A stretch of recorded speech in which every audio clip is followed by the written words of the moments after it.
Hey, guess what? Jay, You know what happened? What? Oh, live on YouTube. Yeah, we're live. We're live. Ah! Hey, we're Oh, live. Andy, yeah. take it away. What time is it? What time is it? It's prime time. It's prime time. 6 o'clock. What is it? What is it? Well, it's prime time. Oh, yeah! Ladies and gentlemen, it's another Tuesday night. We're so happy to see you tonight. On Tuesdays, we talk about guitars. We get a little weird. We get a little wacky. We get nerdy, and we try to have some fun. Tonight, we're very pleased to have with us Mr. Nicolas Veinoglou. Hello, Nicolas. Thanks for being on the PT. The Donut Doctor. Donut Doctor, don't know what that I like that you're in the feed. means. Right? On prime time. Andy! What? It's so good. It's, I Amazing. Donut. I absolutely love this moment. I have to tell you, yesterday we're at home and we're working. Welcome to Primetime, by the way. We'll get to that in a second, but you guys all got to hear this, okay? So we're working at home, where most of us are working at home. Sometimes, we're trying to keep a really safe and healthy working atmosphere for the men and women in production who are building guitars. We're being respectful and socially distanced and safe. So any of us who are not essential, we get to work at home. And at one point yesterday, I hear my wife in the other room start cursing up a storm. And I was like, "Hey, what is going on in there?" And she goes, "I can't get that Primetime song out of my head." Oh my God. Yeah. And she's just singing it and singing it and singing it. And she's like, "You know what? You know what? Next time I hear the song, I'm going to yell the top of my lungs, 'It's 6 p.m.' So, Andy, you've done well, my friend. Yeah. Thank you. And luckily, she's not home right now. So she'll be home later. But I got a little buddy over here hanging out with me tonight. So I got my daughter Simone in here. This is gonna be good. Nicolas Veinoglou, welcome to Taylor Primetime, the Guitar Nerd Talk Show. This has been the best welcoming of my entire life. Wow. Dude, I'm telling you. Lindsay, how What's are up? you doing? I'm doing great. How are you? I'm fantastic. Andy, how are you doing? Doing quite well, Jay. Happy to be back in the PT. Happy to be back. That was my check-in. Tonight's topic is practicing like a pro. And we got one of the most professional guitar players I've ever met in my life with us, Nick, here. But you know how the show goes. We have a couple of segments that we have to walk through before we get into the meat and potatoes. I'll explain that line later also. All right. So the first thing that we have, Andy, we have a hug your haters, sorta. Sorta. It's a sorta, not sort of. It's sorta hug your haters. Sorta hate. Do you sorta have a song? I will sorta try. Okay.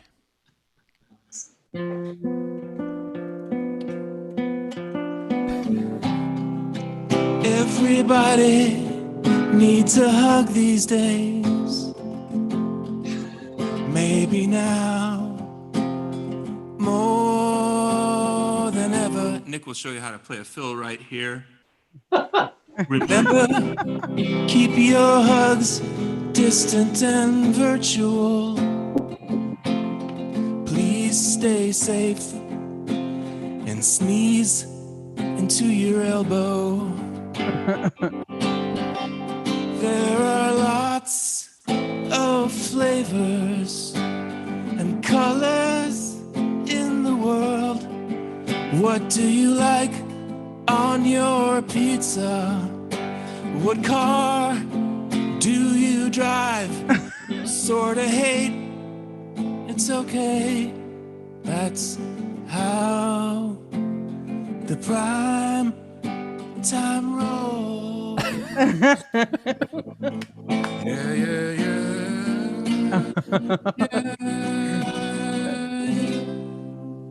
Very. Oh, Amazing. it's so good. It's that we kind of just do Hug Your Haters now because we Just a want to song. hear This, what Lund has Gotta up sweat his it out. sleeve Yeah. in his sound hole. Anyway, okay, so we really didn't get hate. We just sort of got hate. And excuse me. So we had launched a new series of videos this week. It's called From the Factory. If you know, we have a podcast called From the Factory Podcast. And what we're doing there, we're kind of the same thing as we're doing here, but this way we do it live, and there we do it in the studio. It's kind of opening the curtain to what goes on really at Taylor Guitars. This week's the first episode is about making a radius armrest on the 800 series guitars. And we posted the video, and there was a comment. I will not read the name out loud. It doesn't matter because the comment was so good. The comment simply stated, "Thank you, Taylor!" Exclamation point. Much better than Zoom conversations. dang. It's all right. It's all right because they forget sometimes that I'm the guy who also manages the comments and the replies to the comments. And I simply wrote, "Hey, different toppings on different pizzas." Ha! He was happy. He shot back some love. So it's all good. It was not a lot of hate. All right. Now, it's all good. Yeah. Whatever. It's fine. I get you. You don't Listen, want Zoom conversations. We should give a shout out to Willie, who's in the feed right now for Yes, being sir. the first one to submit his song for Hug Your Haters. Can't wait. Yes, to sir, Willie. Yes, yeah. Mm-hmm. Just a little shout out. So the rest of you, send in your remixes. We didn't even design. We didn't even we didn't even make up a contest. We just No, we didn't. We just talked about it and got a Talked- submission. we talked about a contest. contest, but we didn't launch one. But Willie's No. ready to go. That's awesome. He's not Willie's ready to playing. go. He's He's not one playing. up on all of you. Mm-hmm. All right. Okay. So next we have, our new segment we started a couple weeks ago called "What Are You Listening To?" Mm-hmm.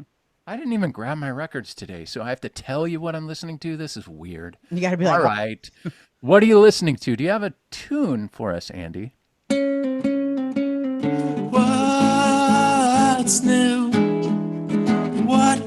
What is new? What are you listening to?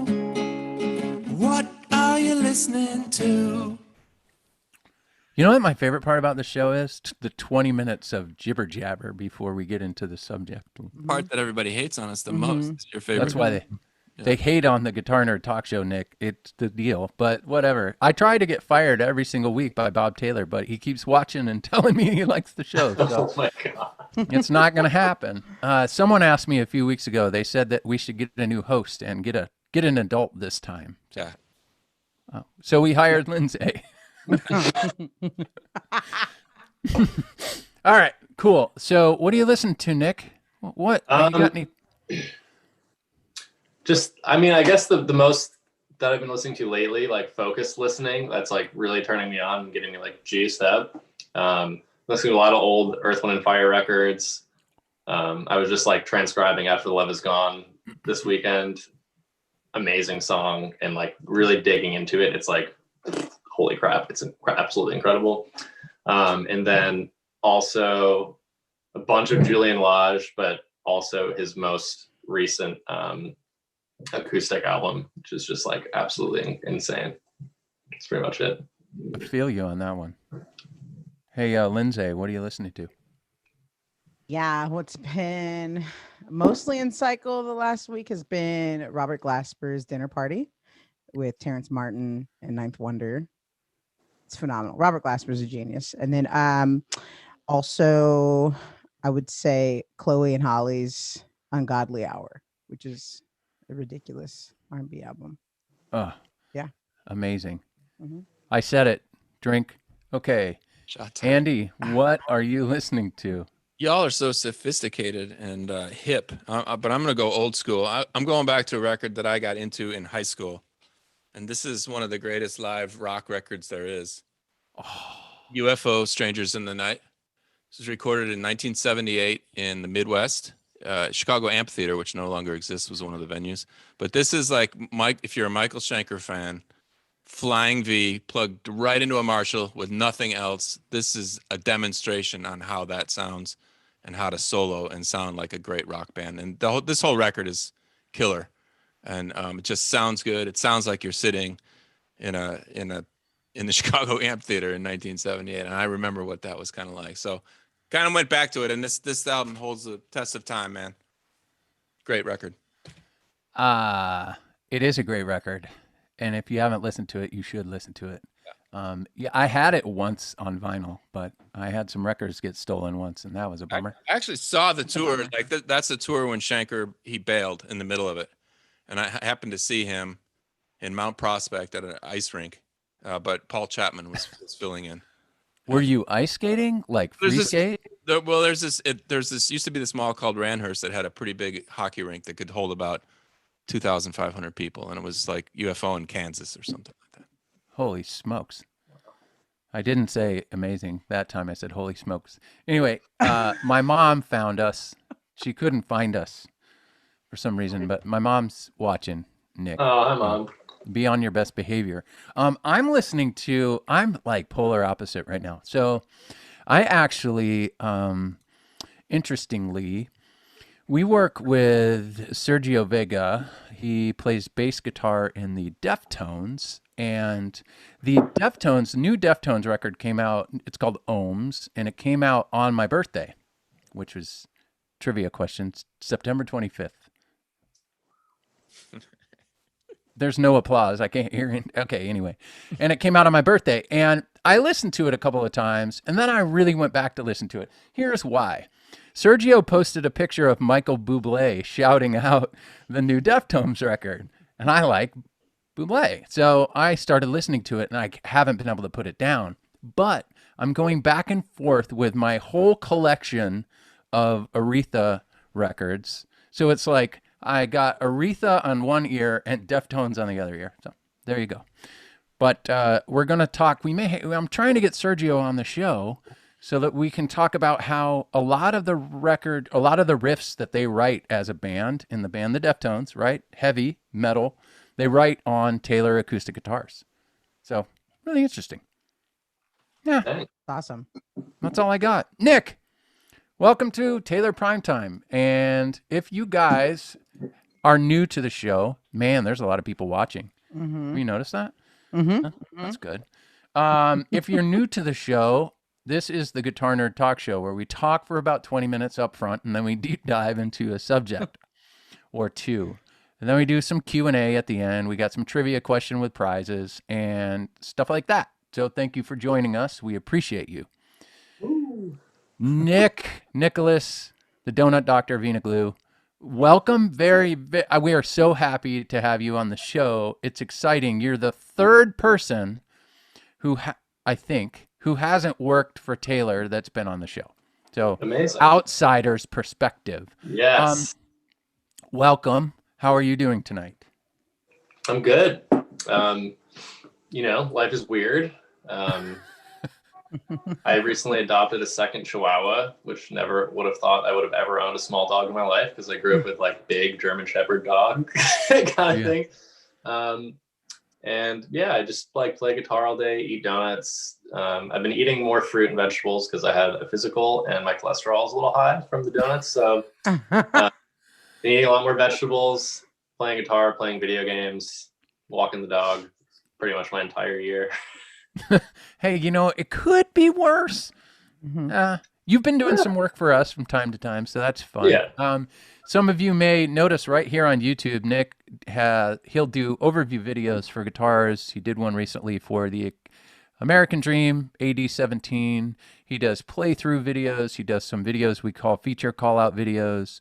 But we work with Nick a lot. We respect him as an influential guitar player, and so it was really fun to have you on the show. But let's get into the question they've all been waiting for.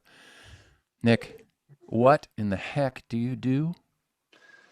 Yeah, I mean, I live without sounding like, oh, I live the dream. Like I really live the dream. Like I play guitar as that's my job. Like I get paid to play guitar, and that's it. That's all I do. So, you know, pretty much 10 years old, started playing, had no other plan aside from music my entire life. Like I've literally never had a plan B.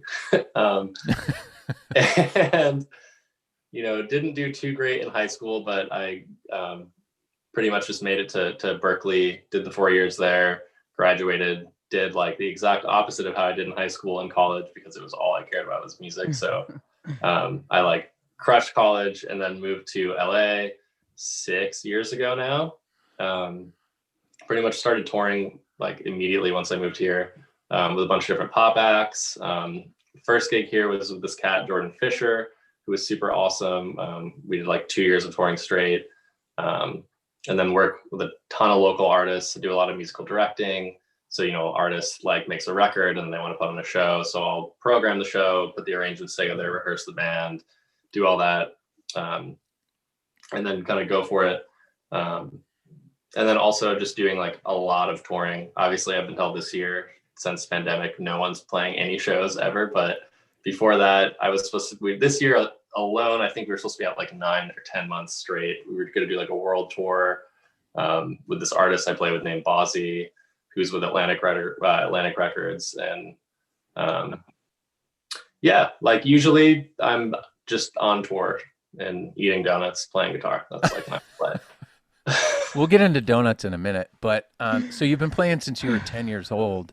Yeah. How did you get into guitar? I mean, we all kind of have a little bit of a story, you know. My mom made me play this, you know, hand-me-down clarinet, and then music happened and I kind of oddly fell in love with it. How did you get into guitar?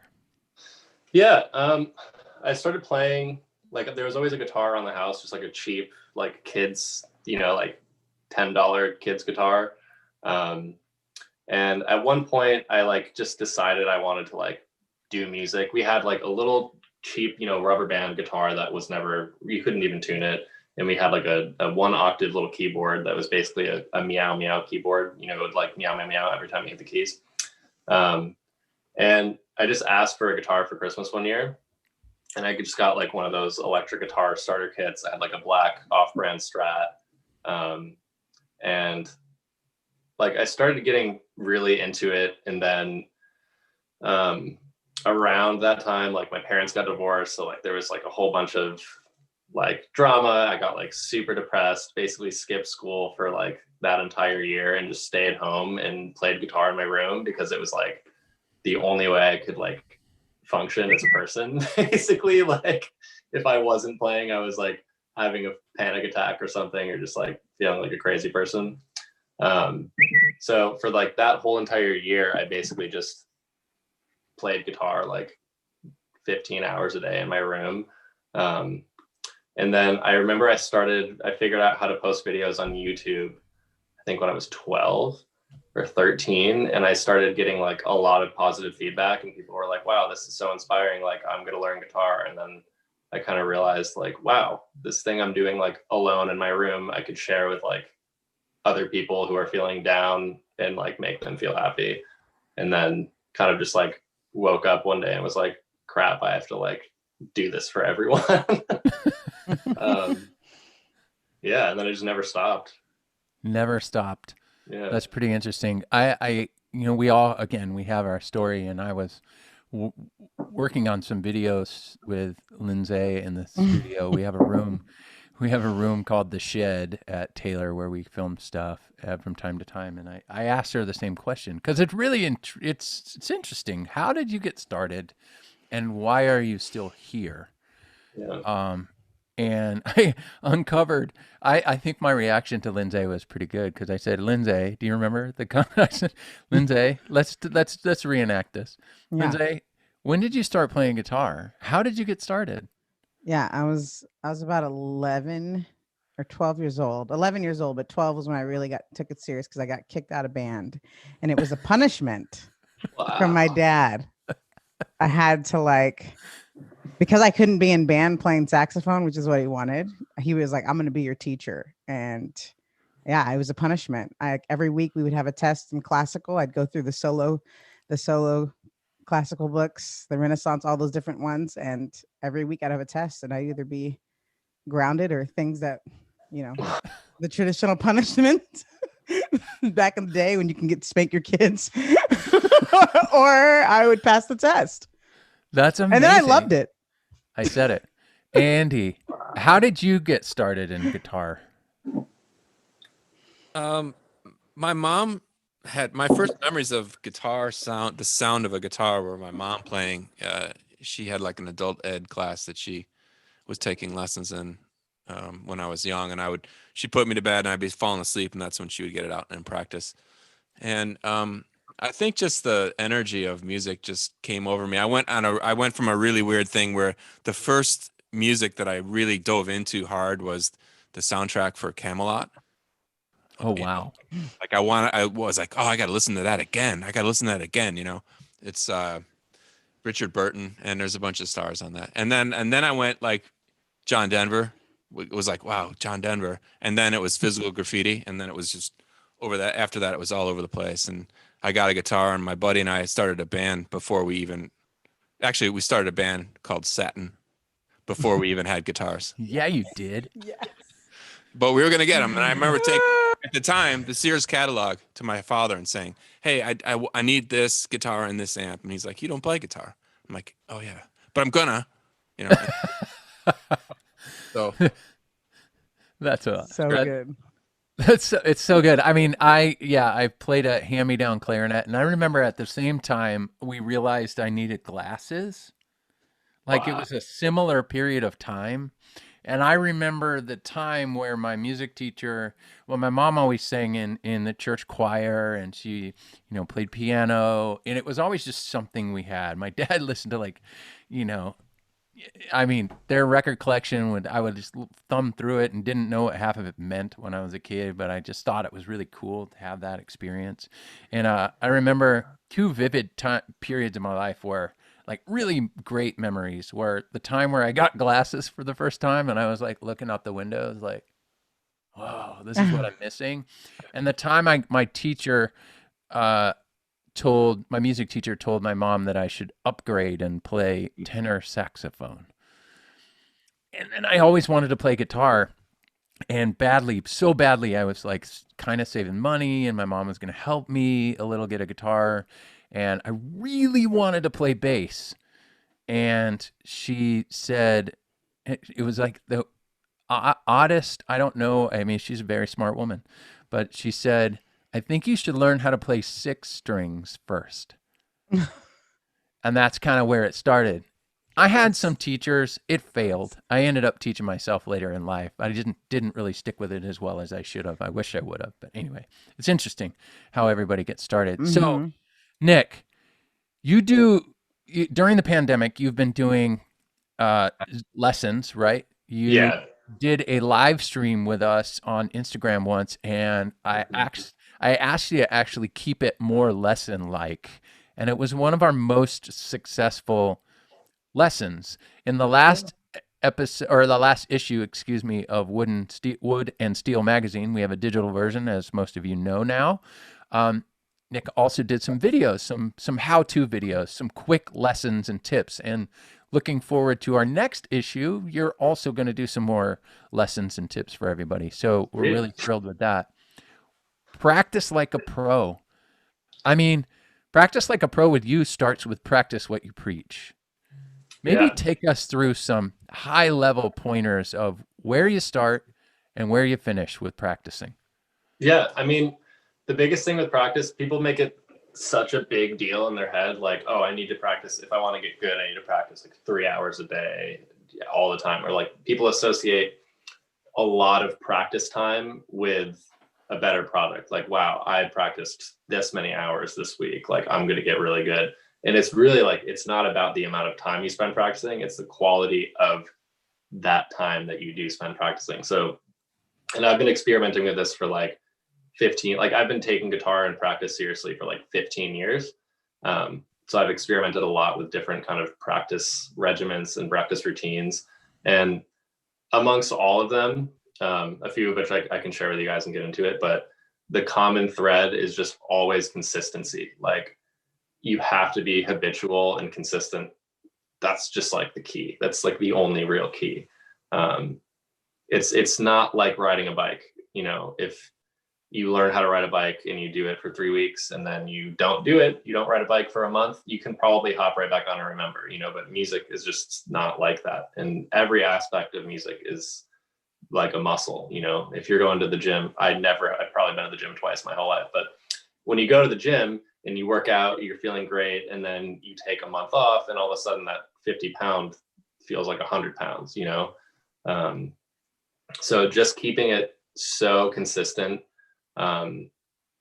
and really just maintaining like a foundation. That's probably the biggest thing. Because if you kind of speed through your foundational skills and everything that you really build upon, and you just start building a skyscraper, like you're going to get to the 20th floor and the building's going to be like wobbling, you know what I mean?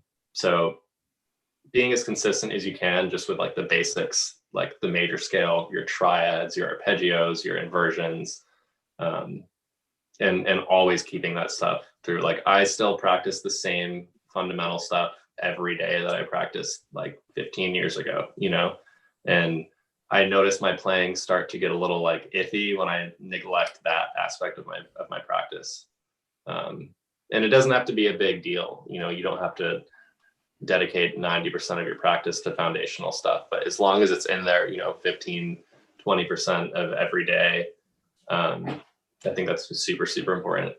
And then real quick too, just to rip off kind of what I was saying with how to actually structure your practice, I'd say that's almost just as important as what you're practicing. So, you know, having a practice schedule that you're sticking to, forming that habit. And what I do, which I found gives me a lot better results and more long-term results, as opposed to just, I'm going to practice 3 hours today because I know I'm not going to practice 3 days this week. Like I'm going to miss Monday, Tuesday, Wednesday. So I'm just going to practice for 3-4 hours on Friday and make up for that missed time. Right. It's, to me, practicing is like sleep. If I miss a lot of sleep tonight, I can't catch up on sleep the next day by sleeping an extra 7 hours. You know what I mean? It's, your body isn't going to be like, oh great, I'm all refueled again, you know? So what I do when I practice is I do like 15 to 20 minute chunks throughout the day, or I can chunk little 15-minute intervals like within, you know, a 1 or 2 hour block. But I'll never sit down and just be like, I'm going to practice for 2 hours straight, my major scale. Like, no way. What I'll do is I'll say, okay, I need to work on my triads, my arpeggios, and my seventh chords today. So I'll do 20 minutes of each, one topic from each thing. So maybe I'll just do C major scale on the low E string, 2 octaves. And I'll do that literally just that one exercise for 15 minutes straight with the metronome on, I'll have my timer on, no distractions, like my computer's off, everything is off. Like it's just you in that 15 minutes with the guitar. And I find it so much easier to focus for that just 15 minutes. It's like, as long as it takes to like eat breakfast, you know, go to the bathroom and brush your teeth. It's like, I could also just learn the scale right now in that 15-minute block. And then, so I do 15 minutes, take a break, like I'll go make some tea, like eat a donut, go get the mail, like walk the dog, whatever, do something else for 5 minutes, come back, another 15, 20 minutes, you know, go talk to the mailman, come back 15 more minutes, whatever, just like breaking it up with little breaks in between. It's kind of like you're at dinner. You're not just going to have like all 3 courses at once. You're not going to like shove the side salad and dessert and the steak and like the yams all in at once. You know what I mean? You're going to like enjoy each one individually, drink some water in between, clear your palate. Like, yeah. That's it. Okay. It is interesting because I mean, I think we all learned a little bit differently, and later, the older I get, the more and more I think it's kind of like a meditation, right? If you can break away from, you know, having to learn this one thing, go back to the fundamentals, practice those fundamentals in small chunks. I've heard you say it. I've heard, you know, our friends like Tony Policastro say it, and other guitar, you know, teachers and coaches and players and so on and so forth. Andy, how do you practice? I mean, you practice a ton. I mean, you're always around guitars. I, I'm not nowhere near as disciplined as what Nicholas just described. I used to be when I was in college. I did that, and I kind of was self-taught in high school. I learned, which is something I think that we should talk about tonight, is the importance of being well-rounded enough to teach your ear as well as book skills, right? I think those are two different things that are both important. But I learned just from records, from friends, playing rock bands in high school. When I went to college, I learned theory. I learned how to read. I studied classical guitar for 4 years, and I played in big band. So I kind of broadened my horizons. I bought a real book. I started trying to learn the songs in the real book. Now I'm either, when I play guitar, I'm either trying to write something, or I'm writing an arrangement of a song that I like, that I want to work out a chord melody arrangement. I'm not as dedicated to as what Nick just said about sitting there and with the metronome for 15 minutes. I'm envious of that. I do it sometimes, but I don't. My chunks are more about trying to create a song or writing something or recording something. Lindsay, how do you practice? I mean, you play all the time, by the way. I see, like you post. Come on. Well, I love what Nick just said, because that's the dream. He's right. Like before, I was more where Nick was when I was single, or even when I was in a relationship. Like first got in a relationship with my now husband. He's a phenomenal key player, so we would practice all the time. But now that I have kids, I don't have as much time, so it's really about maximizing my time. And Andy Power said something so profound to me. He was like, once you have kids, you end up like really taking withdrawals out of all the deposits you put in when you were practicing. So when I was in school and I was at Point Loma Nazarene, going through like guitar classes and doing jazz and studying all that stuff, like I'm withdrawing from all of that. So my practice times now look more like, I try to do 30 minutes, a 30-minute block. And so when the kids are asleep, I can only do 30 minutes, and maybe it's every other day.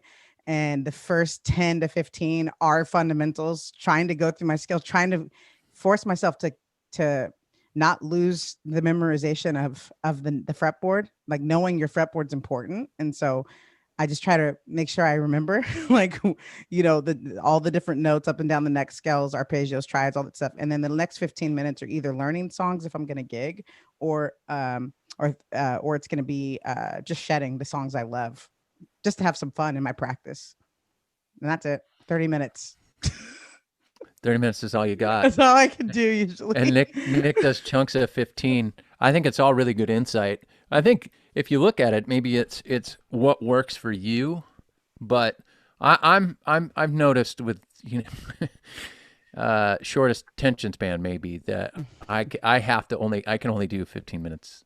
I'm that's the other thing. Saying like I can't focus for that like an hour. Like I'll be practicing whatever, my major scale or something, and then I'm somehow playing like a Grateful Dead song or something completely unrelated, and then I'm like, wait, I should, okay, right, Do you find it, if you go longer, you find yourself like almost not practicing and going back to something that's more familiar, just so you can just feel good about, like, I've done that where I'm like, I'm playing the same stuff I've played over and over because it sounds good, and practicing is hard. Like you're trying to challenge yourself.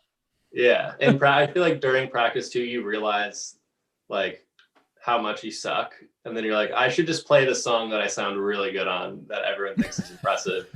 And then you're like, oh wait, no, I am great. But then like that little, like, it's like, no, you actually aren't. You need to practice. It's like, that's incredible. That's it. I do that all the time. I go back to the same things, and everyone does. We all do. We're all guilty of it for certain. Okay, so now let's move into your professional career. You tour with Bozzy a lot. If you aren't familiar with Bozzy, just look it up on YouTube and you'll hear one of the biggest songs of recent years. The song called Beautiful. It is huge. My daughters listen to it. Everyone I know listens to that song. It's got a giant hook to it, so you can't miss out. But go back to, first off, how did you get that gig? just set it up like that. And what Yeah. is it like practicing for a tour that you're about to go on? I mean, because you spoke about muscle memory, Yeah. and I used to guitar tech and tour manage and production manage a lot of bands, and it's always funny. The first show is really bad. Yeah. So talk about Definitely. how you got the gig and then what practice looks like for that. Yeah. So I guess I got the Bozzy gig through doing the Jordan Fisher gig, which I actually got through a friend. I drove to LA like with literally no plan. I was just like, it's gonna work out because everyone I know who's touring lives in LA. So like that must be where people find you and go on tour. So I drove out here from Boston with my friend Jakob. We didn't even have like an apartment set up. We just were like, we're gonna get there and figure it out. 3 weeks after we got here, we did find an apartment on New Year's Eve. Actually, it was amazing. 3 weeks after I got here, I had met this guy through a friend of a friend who was starting this website that was basically like a legitimate Craigslist kind of thing for auditions. And he's like, hey, like I need someone to go to an audition to like leave a review on the website. So, I know you just got here. Like, would you want to go audition for this guy? And I was like, sure. And I ended up going. I thought it was going to be like a 20-minute acoustic set at Hotel Cafe for like $25. You know what I mean? That was like what I had in mind. So I like didn't completely prepare for that audition as much as I should have. I kind of just walked in. It's like, oh, hey, everyone, whatever, played some songs of the artist. And then they're like, oh, we're going on tour for like a year and a half. And I was like, oh my God, great, let's go. And then on that tour, I met like a ton of people in the touring world. So when that gig ended, Bozzy's musical director at the time, Max Bernstein, who I had met on the Jordan Fisher gig, just called me, was like, hey, come audition. Went, auditioned, and then got the gig with a few of my friends. And in terms of like practicing for gigs like that, pop gigs are really funny because, you're playing to a click every night. So we wear like these in-ear monitors where there's like a little bit of track. So like there might be some background vocals or some weird song samples or synth stabs in the track. So there's actually like a laptop on stage that we push play on for every song, and it counts you off in your ear. And it's kind of like foolproof. Like you can't really mess up on a pop gig because this little slate in your ears that's counting you off has like little voices that talk to you. Like before the chorus, there's a little guy that comes on my ears that goes, chorus 1, 2, 3, 4. You know what I mean? So like if you're kind of just like tuning out, like playing, like looking around, and then you're like, oh great, chorus is coming. You know what I mean?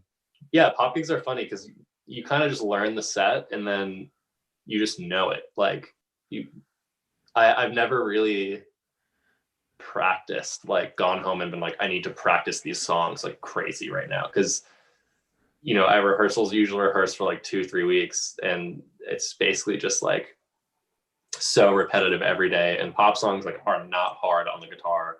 Like anyone could play most of the songs. You know what I mean? So yeah, does that answer your question? I don't really remember what else you got. I mean, it's interesting because you got to prepare anyway. And then you have this like muscle memory, and you play the same songs over and over and over and over again. And a lot of people don't realize as they're watching shows, there's always a set list.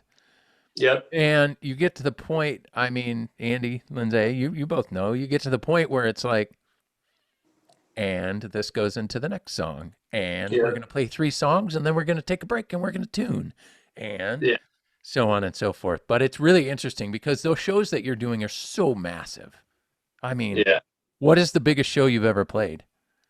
I think it was the last Coachella. We did the main stage. I think it was like 70,000 people. That was probably like the biggest one that I played.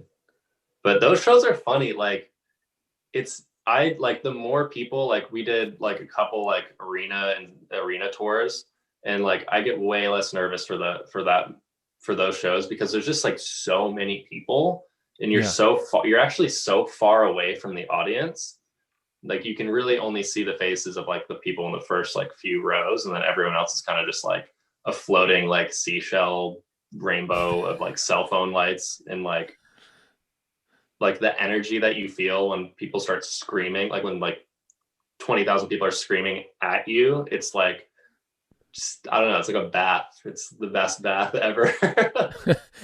Okay, so here's the fun part. Yeah. Pop gigs. You painted this picture like anybody can do this. Yeah.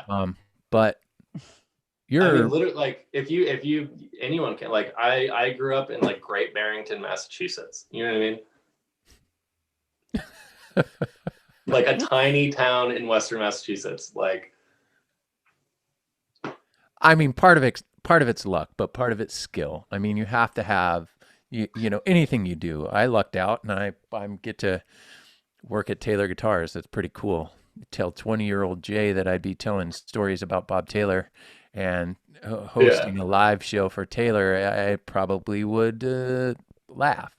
But in this case, you painted this picture like anybody could do this. You're just, you know, playing pop shows is pretty easy, so on and so forth. But you're an accomplished guitar player. You're a really good, I mean, would you call yourself a jazz player? yeah, I mean, like I went to school for jazz, and like I practiced jazz, and I like mainly play jazz. Yeah. So jazz, I guess it's like, I'm saying like anyone can do it who like, yeah, puts like the work in and like has their stuff together and like has dedicated time to the craft. You know what I mean? Like, yes, you have to be like a great player and a great musician to get those gigs, but I know a lot of great players and a lot of great musicians. You know, like there's nothing separating like me from like you guys or anyone in the comments, or like it's like, in my mind, it's like just as ludicrous as it would be to like 15-year-old me. Like if you told me that I would ever play like in front of 200 people, I would have like pooped my pants. You know what I mean? I would have been like, no way, like just no way. And it's just funny because like I always think about it, like even before I moved to Los Angeles, like it was such a dream of mine to like do what I'm doing. And you always have that thought in the back of your head, like, well, you're just like a kid from like a small town. Like, what are you gonna do? You know what I mean? Yeah. But so practicing, it's important. yeah, You're a jazz player. You're playing pop shows. It's important. You still got to practice. yeah. You got one of our new shapes there. I think you have. Well, first off, what's your favorite Taylor shape right now? I mean, you've got, oh, it's a GT. Yeah. Ladies and gentlemen, it's a GT. You also have a Builder's Edition 614 CE. Yep. Got a Builder's Edition 717 CE.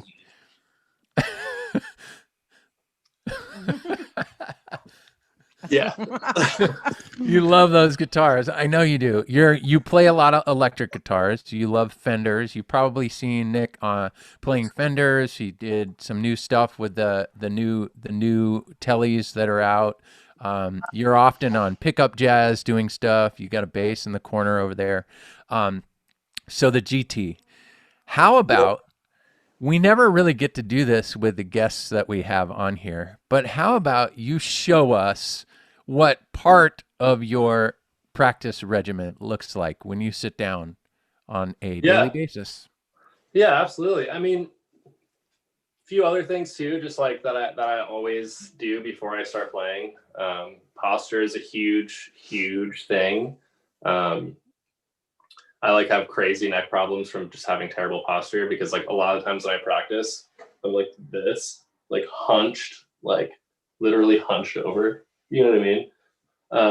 So always just try to be like straight in your spine and support yourself sitting up.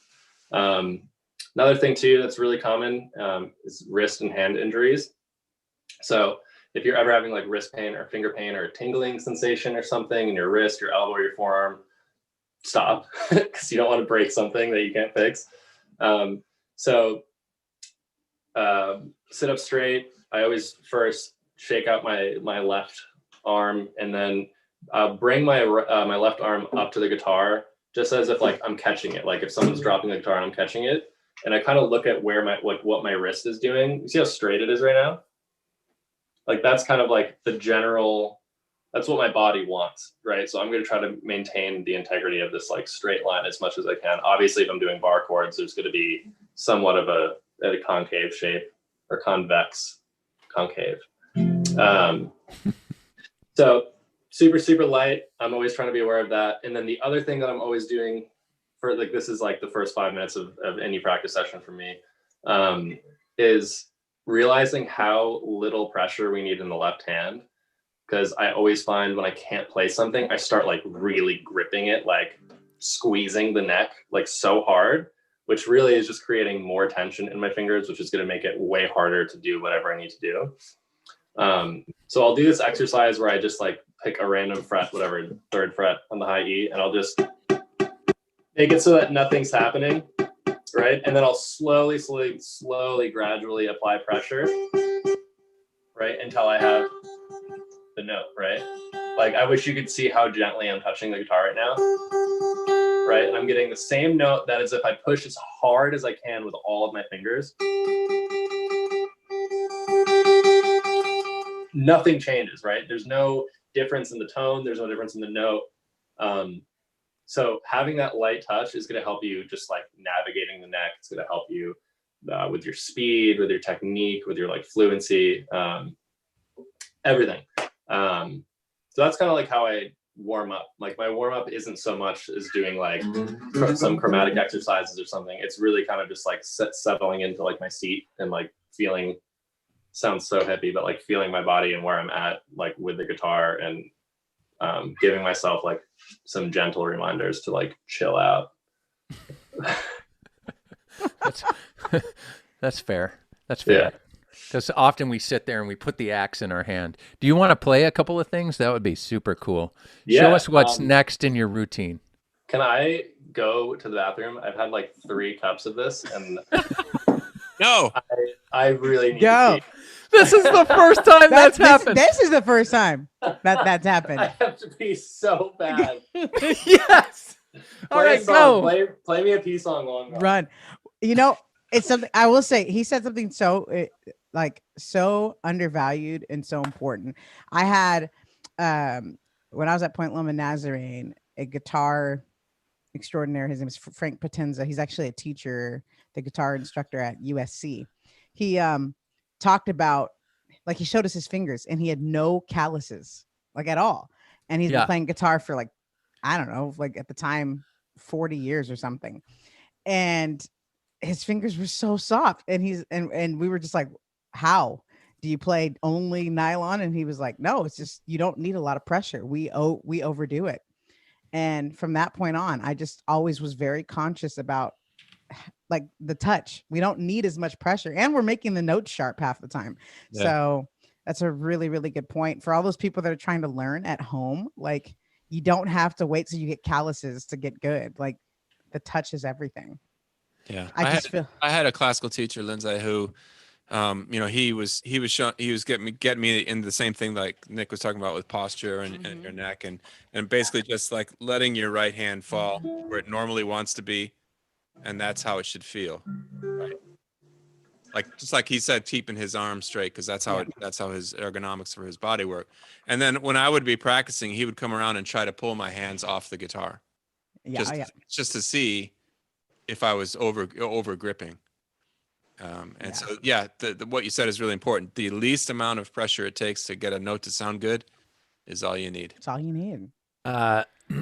JD said in the feed over here, if guitar necks could be strangled, my guitars would all be dead. Oh my God. All right. He's learned something tonight. Maybe we don't need to do that. I remember that, though. When I first started, I thought you had to just like get it. And then I never was taught that. And when you did a video last issue of Wood and Steel, and you talked about that, I kind of was like, you know what? That's pretty true, but I can't remember when I learned it. Okay, go. That was the best, by the way. Thank you so much. I just like best, man. No, it's okay. I remember when we had Ben Harper on. Ben had to stop and go his kids turned the air conditioner on. Like, this is what's so great about this low budget TV show or YouTube show. All right, go ahead. Show us Okay. what's next. Can you hear? Can you hear this? Is this too quiet? No, it sounds good. Okay. Sweet. Roughly how long do you want me to play? I'll just like play. Play for a minute.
That was...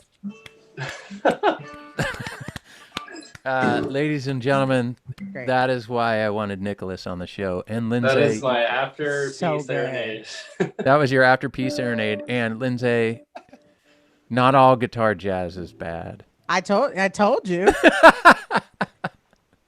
It's funny. I We have a literally joke. told you that. Running joke here. That was spectacular.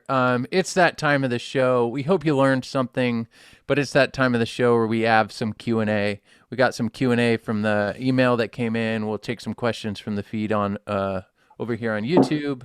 But I don't know. Let's start the questions. Lindsay, you want to start? Yes, I do. I'm gonna go back. I saw a question in here that was good. All right. In the feed, Isaac had a question. He said, if you skipped foundational stuff or didn't take it seriously, how would you suggest getting back into it years later, and where should you start? That's Am I fine. answering this question? Yes, you're the Oh, yeah, you're totally answering this. You're the only Okay. one answering. You're the questions. cues. You're the only answering one. the cues. Yes. Can you ask it one more time, just like really fast? Yeah. Sure. So if you skipped all the foundation and stuff, didn't take it seriously, and you're trying to get back, like, how would you suggest getting back into it? Where should you start? Yeah. I think everyone should just start with like the simplest things and don't stress about how many different things there are you need to learn, because if you're like, oh my God, I need to learn all my major scales, I need to learn my minor scales, my triads, my chord inversion, my substance chords, like you're going to just like freak out and nothing productive will happen. So just make a schedule of like 3 weeks. 3 weeks, just worry about the major scale. That's all you need to worry about. The next 3 weeks, just worry about like your triads or something. But I always say just start with major scale, triads, and arpeggios. Like if you nail those 3 things, then you can pretty much play anything.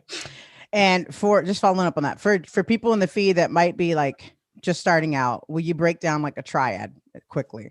Yeah. Sorry. So like all a triad is, right, is like we know triads like this, right? We know like our big chords. All a triad really is tri stands for 3, right? So it's a 3-note group of notes played at the same time, which creates a chord, right? And big chords like this, you might be like, well, what the heck? There's like 6 notes in this chord, so how is that a triad?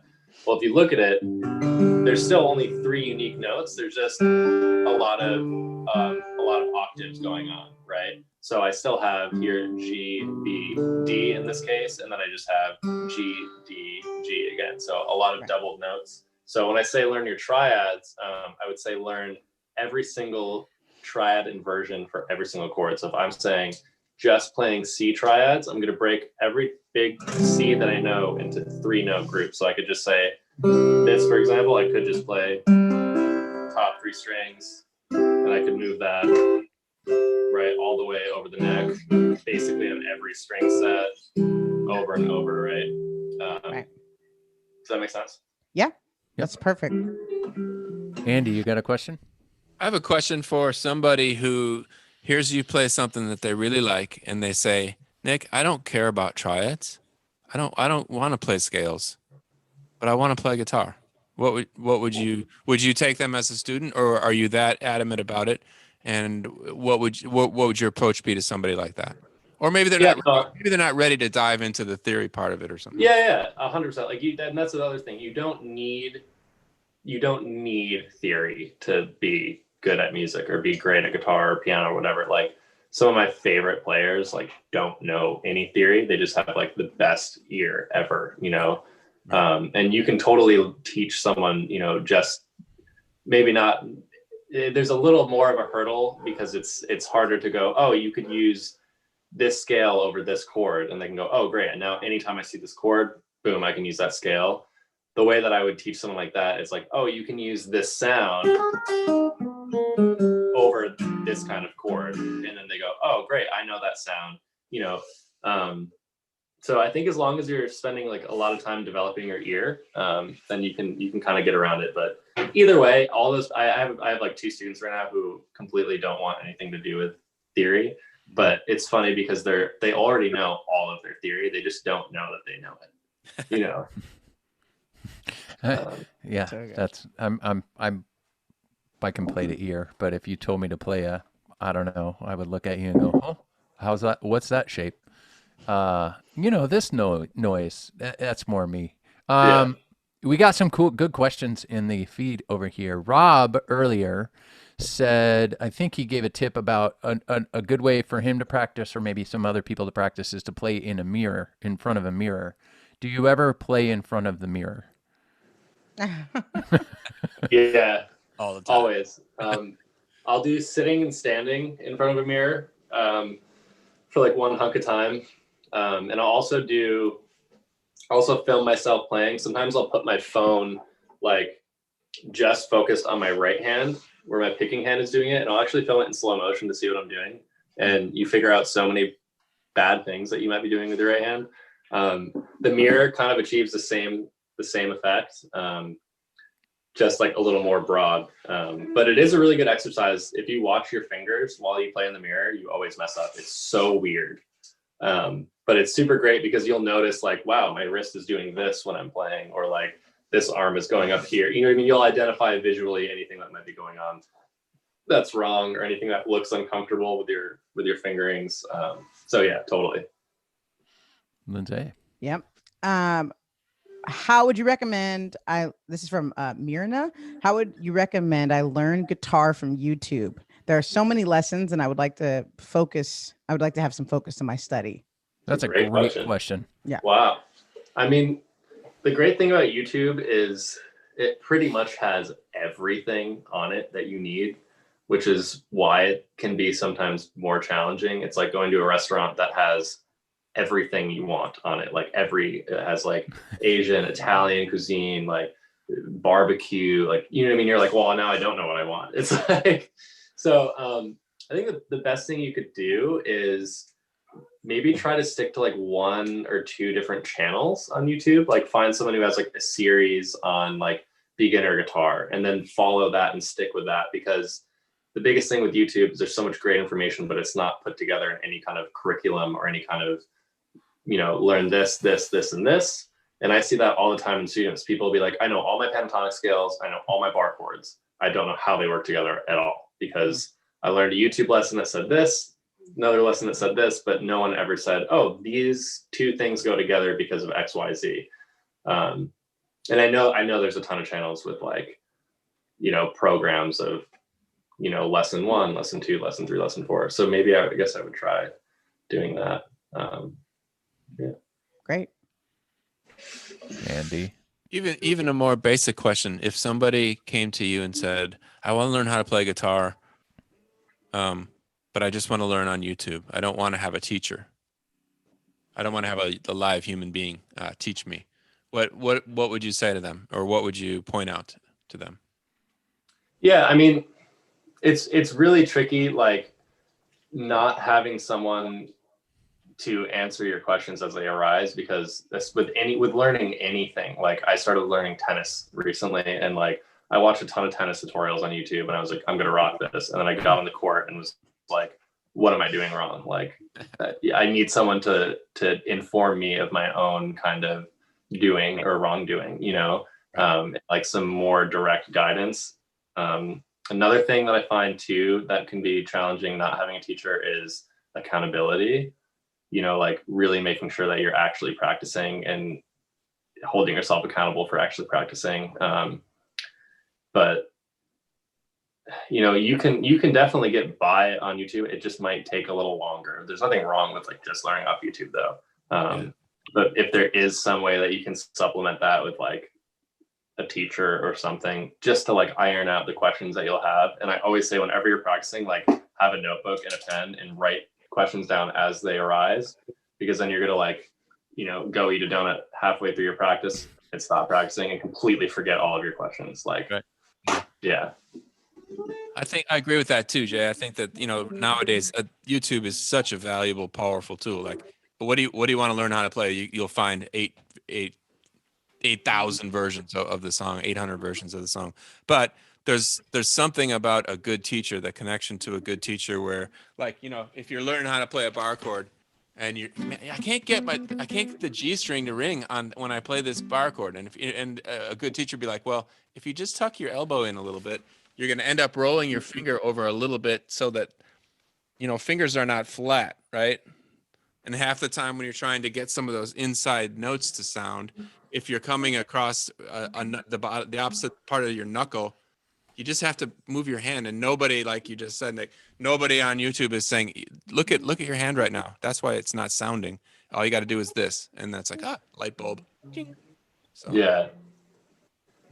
It's really interesting. Posture is really interesting for me. I noticed when you started saying I check my posture, I instantly kind of started moving back.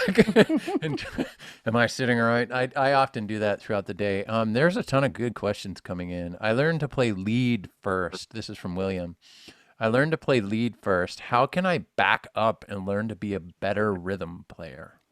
Easy. That's a great question, because I was very similar. Like I learned all the Slash solos on every Guns N' Roses record first before I ever learned any chords or anything. And I had a teacher going into high school who basically was just like, oh, well, go learn all the rhythm parts, same way you learned all of the lead parts. Like go be the rhythm player for Slash, or go be the rhythm player for whoever you want, Bill Evans, or you know what I mean? Like listen to records, transcribe records, and just learn the rhythm parts, or literally just try jamming along to anything. It doesn't matter if it's a Miles Davis tune, or if it's a Grateful Dead tune, or if it's Aretha Franklin. Just pretend you're like in the band and you have to play the rhythm part. Yeah. Same way you would work on soloing. I would just work on rhythm. That's a great advice. Play along like you're in the band. Lindsay. Yes. Mike wanted to know, but I also saw a question in the feed kind of getting at what's the best way to practice scales, and which scales should I work on the most? Do I really need to practice scales if I'm not a soloist? I think it'd be really cool, like just for people that are trying to like get something in their bag, get a trick in their bag. What's a scale or an arpeggio that you say you should know? Yeah, I mean, not to like beat a dead horse, but just like the major scale literally can give you everything that you would need, really. So if I play the C major scale, obviously the annoying thing about guitar is there's like 100 places to play. You can play the C major scale a million different ways, but everything that you need is in there, right? Like every note, every other kind of scale, all of your modes. If I say, oh, play the major scale, but lower the seventh note in that scale, right? 1, 2, 3, 4, 5, 6, 7. If I say lower that by 1 fret, now I have like a totally new scale. That's like the Mixolydian scale, which I could use over a blues song or something. So I only know that scale because I know my major scale so well, you know. Or arpeggios. Say I just learned all my arpeggios. Like here's like a C major 7 chord. If I just learned the notes in that chord, you could give me a whole chord progression, whatever it might be, and I could just play the arpeggios. Just arpeggios.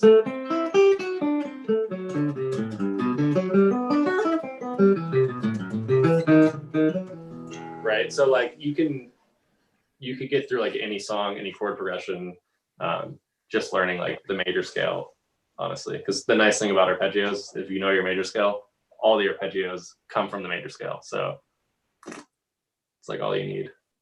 Awesome. Andy. Good advice. Stump him, Andy. Stump him. Stump him. One thing that I think a lot of, I'll speak for myself, that I fall into when I do try to do some more disciplined type of practice. Do you ever force yourself to start like in D flat or G flat or something, E flat, right? Because those are the ones that, as a guitar players, you know, if you're a horn player, E flat, B flat, it's cool. But as guitar players, it's tough to play in those keys. So do you dedicate the same amount of time to that or more time to it so you really can conquer it? I'm definitely guilty of not doing that as much as I should, but whenever I'm learning something new, as soon as it becomes muscle memory, if I'm learning a new chord or a new song or a new scale, as soon as it like feels good in whatever key C I'm learning it in, I'll immediately start putting it into other keys like B, D flat, G flat, like keys that are more uncommon, to make it feel less like a box on guitar, you know, because that's always the biggest thing. Like jail on guitar is like A minor pentatonic box. You know what I mean? Like for everyone. A minor jail. Yeah.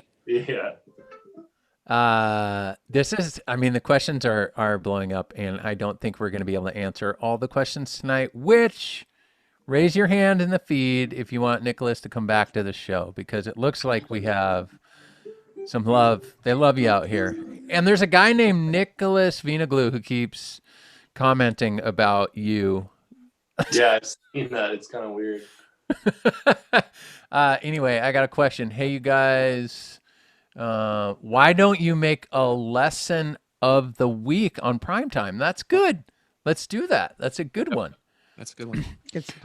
This is from Tom. Do you see value in learning / memorizing songs as an effective practice tool, or is it better to focus on scales, triads, etc.? Fantastic. Absolutely. Like, I think the more songs that you can know and memorize, the better, because it's like an exercise not only in memorization but in form, like in song form. So you'll start to get a feel for how long a verse should be, and a chorus and a pre-chorus and different sections. So yeah, and that's like all music is, the songs. So the more you got, the better you're off. That's incredible. How about this? One more question each, and then we'll dive into the rest of the show and wrap up for the evening. How's that? You guys good? Sweet. Dang, I had 2 questions, but whatever. Go ask 2. Lindsay, you can ask 2. Well, I'm only addressing because the one I wanted to ask was just a personal one, but then the one I keep seeing in the feed, everyone wants to know about the Nashville number system, but really it's really just the number system. Nashville just took credit for it, I guess. But could you break that down? Because I'm like, everyone says it's the Nashville system, and I'm like, it's actually just the number system. But hey, will you break that? Will you just break that down for people? And they want to know how important it is to learn, and it's really important. But if you break that down, absolutely. So check us out. He's doing it. I love it. He's doing it. While you're writing it, my second question is: do you still get lessons? Like, do you find teachers like right? And talk about that a little bit, like the importance of, even as you get really good, to seek out people that are doing something different. Yeah, 100%. So check us out. If I write out, the C major scale, right? Check us out. C major scale, 3rd grade handwriting, 3rd graders handwriting, totally fine. See, if I give each scale degree, right? If I say the C major scale, C, D, E, F, G, A, B, C, right? That's just what the C major scale is. That is all of the white keys on a piano, right? If I play C to C and keep going, all the major scale, right? So I could say, okay, every single letter or scale degree in the key of C has a number, right? C is 1, D is 2, E is 3, et cetera, 4, 5, 6, 7, and then we'd come back to 1 again. So what happens is if I take my scale and I start creating chords off of every single scale degree, I'll get my triads, which look like this, right? So here's my C major scale. Again, it looks like a third grader wrote it, but we have C, D, E, F, G, A, B. C would be our octave. And what I've done is all diatonic harmony, which means all the chords that exist in any major key are always the same qualities based on the number. So for example, 1, 4, and 5 chords are always major, 2, 3, and 6 are always minor, and 7 is always diminished. So if someone says, oh, let's play a 1, 4, 5 in the key of C, I go like this immediately, like, okay, C, D, E, F, G. So I know I'm going to be using C, F, and G as my chords. And then I say, okay, I have my 1, 4, and 5 chords. What are major and what are minor? And I say, okay, I remember 1, 4, 5 major, right? 2, 3, 6 minor, 7 diminished. So I say, great, I know whatever those 3 chords are. C in this case, C, F, G. Real quick, just as like a test, if I said do the same thing in the key of G, for example, right? I'd have G is 1, A, 2, B, 3, C, D, right? So I'd have G, A, B, C, D, 1, 4, 5. I just count simply like that. G is my 1, C is my 4, D is my 5. So that's why you kind of use the number system, is to go, let's play this song, and I'm playing it with Lindsay, and she's like, I can't sing in the key of C, it needs to be an F. And I go, crap, I didn't learn this song in the key of F. I go, well, let me think. This song is just 1, 4, 5 in the key of C. And then I say, what's 1, 4, 5 in the key of F? Done. That's awesome. Yeah. How come most guitar players don't know that? Right? A lot of piano players, a lot of horn players, you can call out a standard and say, you know, standards are normally done in the same key, but you could say, if you had a vocalist, say, let's just do it in E flat. And then guitar players in general don't ever learn that stuff. Yeah. Like the biggest, that's like the blessing and the curse of guitar, is because like you learn a major chord and then, oh, that's every single major chord that I could ever need, right? Whereas, so there's pretty much no point in learning the notes. It's like, that's what a major chord looks like, done, easy, right? But when you're on the piano, like you can't just move the same shape that you could on guitar. So you actually have to learn the notes, or at least the intervals, or what is making that chord sound like that. Is this distance plus this distance gives me a minor chord or versus a major chord. Or same with horn players.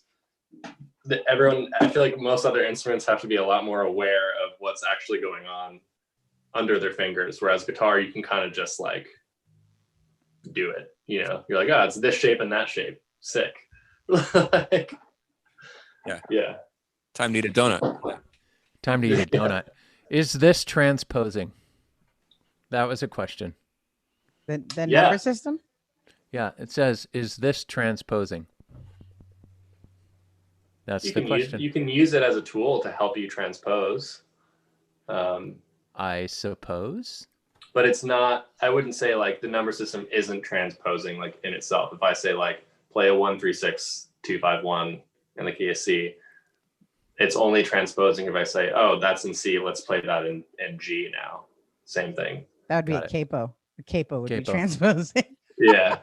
That would be the transpose button on keyboards. That would be the transpose button. We don't learn. It's another reason that guitar players are slow to that, because of the capo. Because of the capo. It's true. All right. I think here's the deal. Nick, you've been asked to come back to the show, so we're going to book you again, and we're going to deep dive into this stuff and keep going. This has been incredible, incredibly informative. You have a lot of votes. They say you're reading it too. He's down to earth. This is really easy. You know, it's fun. It's fun to chat about this. And I was hoping that's what we were going to get out of this show. So, you know what? You're going to come back. But before we go for, 3.5 hours live on YouTube on a Tuesday night, we should probably wrap up the show so that we have a little bit of show next time. We could keep doing this forever, and it's been a blast. Thank you so much. Thank you. Now we have a couple of other segments of the show that we do before we wrap up. Awesome. Except, where did it go? Oh, there it goes. Here we go. All right, sorry, my computer started to freak out. So we got some trivia coming, guys, but first things first, we have Sharpie's question. Hey, do you have a song, Andy? I do. Who's asking the question, Jay? I am. Yes. Sharpie's question. Sharpie's question.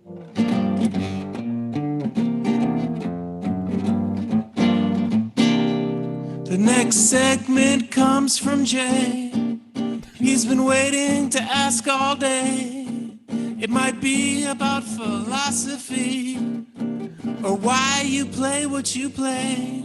And here comes Jay's Sharpie's question.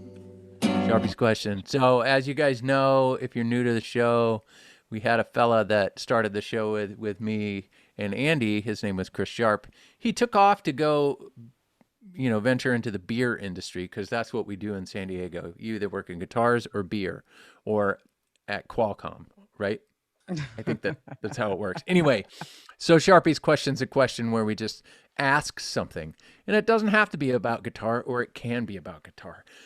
I tend to ask the same question every time, so I'm going to ask you the same question I asked the last guest I asked this question, and it is, alive or dead, who is the artist that you would love to play guitar with on stage? Lenny Breau, definitely.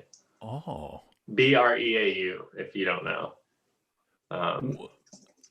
Yeah. Are you gonna do it? Why is that? Lenny Breau. He's just like, he's been like my biggest guitar inspiration and like musical inspiration since like I first heard him, like years ago. And what he did for guitar, I feel like people don't even quite know yet or understand yet. And yeah, he's just like so monstrous and amazing and inventive and completely crazy. That's great. Can we find him on YouTube? Yeah, he's not alive. He's very dead, but there's some old recordings of him on YouTube. Yeah. Amazing. I said it. Yep. You got a drink. Hey, someone asked me, this is Rob said, by the way, you didn't send me trivia questions ahead of time, Jay. That's good. All right. Thank you for that. Hey, the next segment we have is called 2 Minutes of Sports. Are you really excited for this? Do you have a song for 2 Minutes of Sports? Here's the background, Nick. I want to turn every single show we do at Taylor Guitars into a sports talk show. So it's just the way it is. We're going to do it. Do you have a song, Andy?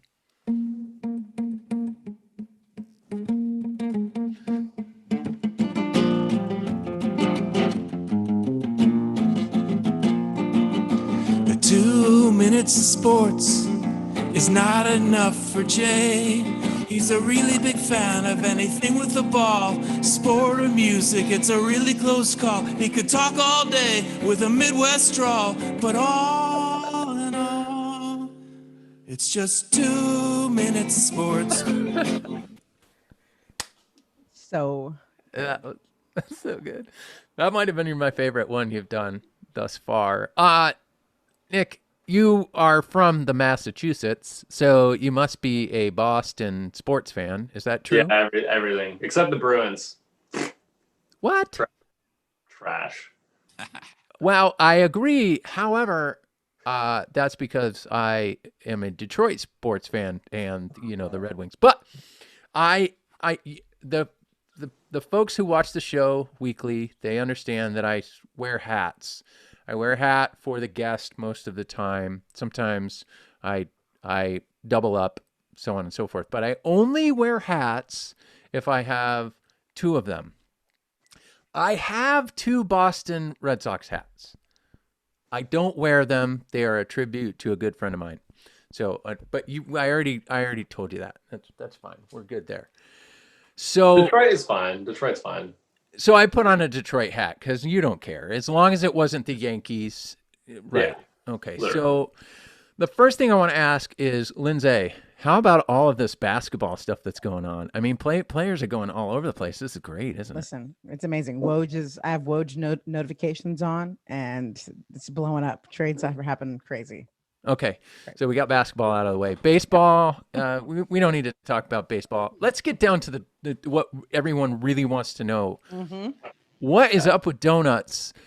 You're known as the donut doctor, and why is it that you are? I mean, the last time you came to NAM and showed up at our hotel suite, there were filming video in with a box of donuts, and you just left them. What's the deal with that? Whoa. It's like a long story, so I'll make it really quick though. Basically, I've always like loved donuts to begin with, so there's that. But I think it was like 10th grade in high school or 11th grade. Sometime in high school, I was failing math class, and Miss Dundas wouldn't let me do extra credit. And so I bargained with her. I was like, I'm just gonna pester you until you let me do extra credit. So literally for 2 weeks straight, I bought her a dozen donuts every single day and brought them into the faculty lounge during lunch where all the other teachers were. And by day 9, all the teachers were like, come on, like just give the kid something so we can pass, because he's not going to stop bringing donuts. And the other teachers are getting pissed because they're getting fat. You know what I mean? So I ended up passing the class and like getting just like a good kind of like relationship with the other teachers. And then I started just like using donuts to like leverage this sounds kind of manipulative, but I would just kind of use donuts to like, leverage certain situations like that. Like, wow, I'm failing math class. Let me just like throw donuts at Miss Dundas until she like accepts me. And also like, who's ever upset getting a donut? You know what I mean? Yeah. I don't know. And like, donuts are like cheap, sugary treats. You feel great when you eat a donut. Just like just a nice thing. I love it. I love it's that. So good. I got a question in the feed. Are you from Detroit? No, I'm not from Detroit. However, Michigan, yes, kind of. I spent most of my life there. I am a Detroit sports fan. I would be closer to Flint, Michigan, which is, here. Oh man, he did the mitten. From the mitten. So you lived in Michigan. You know what's up. I do. Lindsay. I did. I appreciate that sports. And then we got another comment that said, if you're going to do sports, do college sports. I agree, man. We're big Michigan State fans at our house, and our football team is terrible this year, but I just want to rub it in your face. We beat Michigan, so that's all that matters. Boom. All right. Now let's move into trivia. What, Andy? Instead of mic drop. Mic drop. Mic drop. Is that a mic drop? Oh, I thought you were raising your hand. That's true, though. We beat Michigan. The season's great. All right. Only reason I like Detroit is because they have a donut shop called Dilla's Donuts. Ooh. I don't know if you've ever been, but Jay Dilla's uncle owns the shop. And Really? And he literally tells you stories about Dilla. It's crazy. I'm going to have to go there next time. Yeah. Fantastic. I'm in Michigan. All right. Here we go. Trivia. We got 2 trivia questions. We're giving away black suede straps tonight for you. All right, here we go. Here comes the answers. You see them right there. You see them, Lindsay. We haven't even asked the questions yet. We got 2 questions. We got 2 questions, and they're really easy. I hope you watch the whole show, because one of them here we go. One of them's a choose your own adventure kind of. You got to get ready for this one. Sparty on. That's what I'm talking about. All right, here we go. Question number 1, and you guys know how it works. The rules are Gabe O'Brien and Paul Tobias are not allowed to answer the questions. Closer to Christmas, we are going to do a special Gabe and Paul trivia night, and we'll get to that next week. You'll know the rules, but the rules are, Gabe, Paul, you can't answer the questions. If you win, you have to be the first in the feed to answer questions, Nick. It's got this awkward delay. It's great. If you are the winner, you got to email us at primetime@taylorguitars.com, and we get you your prize shipped out.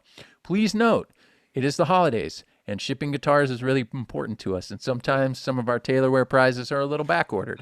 So they will be shipped out hopefully before the holidays. Don't worry, you'll get your gifts if we're a little delayed.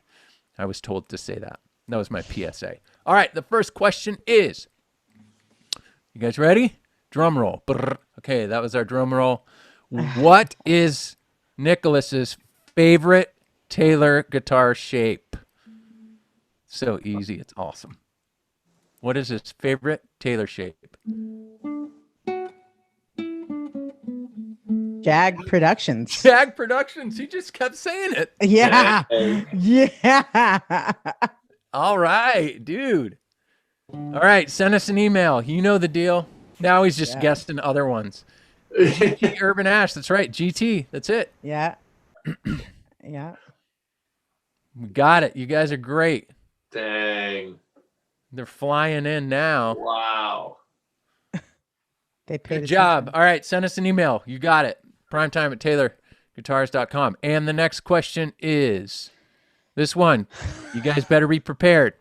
Lindsay, you love these. It's so good. I do. Do you have your phones ready? You got to have your phones ready. What in the last Instagram post on our Taylor Guitars feed, what were the color of the truck seats? In the last Instagram post, what were the color of the truck seats? It was a GT Urban Ash. I love them because it's like a call to action. Like go to Call to action. You got to go to Instagram and look. Follow while you're there. Yep. Subscribe while you're here. Raven said bathroom break. Nick, you're wrong. Lyndon Lee. Krispy Very Kreme. nice. Lyndon, good job. Very Send us an email. nice. All right, we got people. That's awesome. All right, wait. All right, Lyndon, send us an email. Jag Productions, send us an email. We'll get you your prizes out ASAP. Nick, thank you so much for hanging out with us tonight. It's been an hour and a half of awesomeness. These shows are getting longer. One of these days they'll be shorter. But we get into these topics and everybody starts asking questions. And then we start asking questions and it's just, it's a snowball. So before you go, I know you guys all saw my little young lady back here hanging out with me the whole night. Lindsay has seen this before. Oh, yeah. So what she does is when we're on these Zoom calls, she likes to draw the Zoom call every single time. And yes, Nice. dogs, come on, kiddo, show your face. All right, thank you, everybody. I love that. We appreciate you for watching the show and hanging out with us. Yes, we will have Nick back. Please have a happy Thanksgiving. Be smart and don't get ill. Please, we need you back. This show depends on you watching it, so Yes. don't be silly. All right, you want to take it away, Andy? Oh, next week, by the way, we have a special show next week. We have Tim LaRank, he's a retired Taylor employee. Wasn't he? He's employee number one. He was employee number one at Taylor. So Bob, Yes. Kurt, and then Tim LaRank. So Tim LaRank is going to talk about the good old days. All right. Thank you, Andy. Take it away. What was it? What was it? It was prime time. It was prime time. What the heck was it? What was that? Well, that was prime time. Thank you to Nicholas for coming on the show, for sharing warm-up routines and practice tips to grow and expand our guitar knowledge. There's always more to know. Now we've got things to think about, to practice like a pro. for the next prime time next Tuesday. Thank you, everybody. Thank you, everybody. Happy Thanksgiving. We love you.